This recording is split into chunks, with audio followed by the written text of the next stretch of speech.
राज्य कर्मचारी महासंघ के तत्वाधान में कानपुर नगर के समस्त कर्मचारियों ने भोजनावकाश के समय आम सभा का प्रधानमंत्री नरेंद्र मोदी को संबोधित पत्र के माध्यम से देश के सभी राज्यों में कर्मचारी हितों के लिए पुरानी पेंशन बहाली और संविदा एवं आउटसोर्सिंग कर्मचारियों की छटनी रोकने की मांग करी है।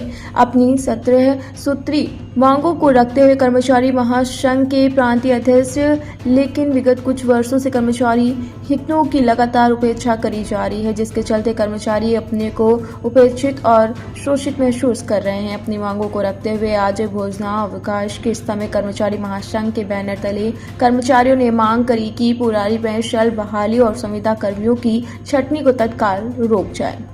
दैनिक वेतन भोगी और भी दयनीय अवस्था में जीवन जी रहे हैं, उनको न्यूनतम वेतन भी नहीं मिल पा रहा है और जो मिलता है वो कई महीनों के अंतराल के बाद मिलता है।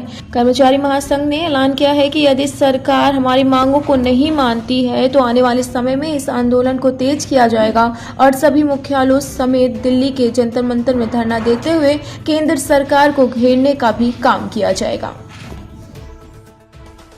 आज आपने धरना किया है, क्या मांगों लेकर धरना किया आपने?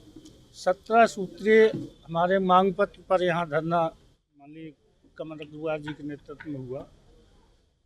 केंद्र सरकार के द्वारा दोहरी नीति का जो चरित्र अपनाया जा रहा है उसके खिलाफ है। राज्य सरकारें भी केंद्र सरकार के अधीन ही काम करती हैं। 8वें वेतन आयोग का मंजूरी कैबिनेट के द्वारा जो दे दी गई है उसको हम लोग चाहते हैं कि उत्तर प्रदेश और पूरे देश के जितने भी प्रदेश हैं वहाँ पर भी 8वें वेतन आयोग का गठन किया जाए, पुरानी पेंशन को बहाल किया जाए।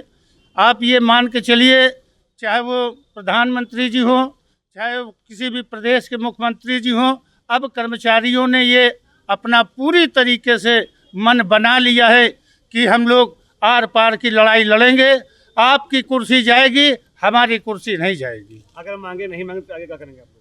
हम लोग जिले स्तर से लेके आज जो हमारा ये आंदोलन है, पूरे इंडिया लेवल का आंदोलन है, पूरे देश लेवल का आंदोलन है और प्रत्येक मुख्यालय में आज इस आंदोलन की पुनः शुरुआत कर दी गई है। अब हम लोग लखनऊ के ऊपर बहुत बड़ा आंदोलन करेंगे। अगर हमारी सरकार मांगों को मानती है तो हम लोग जंतर मंतर पर लाखों लाख कर्मचारी आंदोलन करने के लिए बाध्य होंगे। क्या नाम है आपका? कमल अग्रवाल। त्याग, तपस्या और बलिदान, यही है महासंघ की पहचान।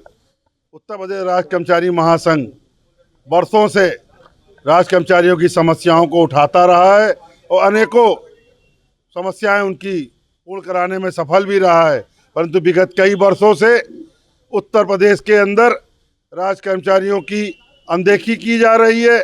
उनके द्वारा जो मांगी जा रही हैं उनको सरकार द्वारा पूरा नहीं किया जा रहा है और सरकार द्वारा जानबूझकर बातों में उलझाकर, जाति धर्म भेदभाव में उलझाकर हम राज्य कर्मचारियों के संग भेदभाव किया जा रहा है।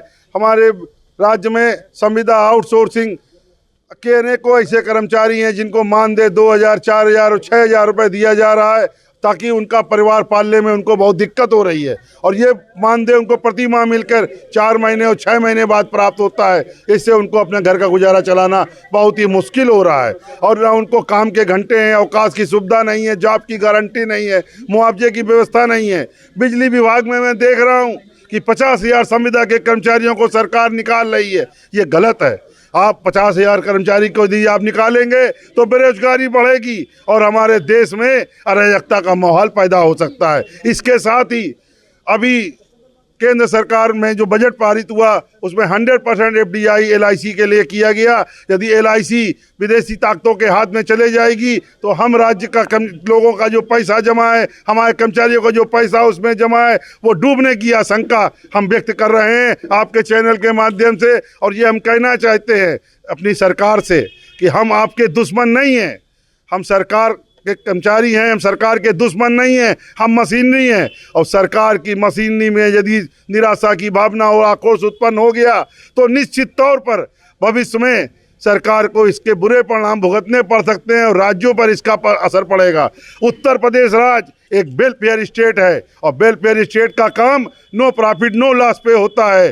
तो हम अपने माननीय मुख्यमंत्री महोदय से अनुरोध करते हैं कि आप हम राज्य कर्मचारियों की मांगों पर विचार करें, द्विपक्षीय वार्ता करें और हमारी समस्याओं का निस्तारण करें, ताकि हम राज्य कर्मचारी अपने परिवार का भरण पोषण करते हुए अपने राज्य की जो राजकीय सेवाएं हैं उसको करें और सामाजिक सुरक्षा को मिलने वाली पुरानी पेंशन हमको दी जाए। वर्ष 2013 में जब माननीय मुख्यमंत्री जी सांसद हुआ करते थे, उन्होंने माननीय प्रधानमंत्री महोदय को लिखा था, मैं वादा दिलाओ आज के माध्यम से कह रहा हूं कि आप अपना वादा पूरा कीजिए और पुरानी पेंशन को, आप आज मुख्यमंत्री हैं उत्तर प्रदेश में, आप इसको बहाल कीजिए। धन्यवाद।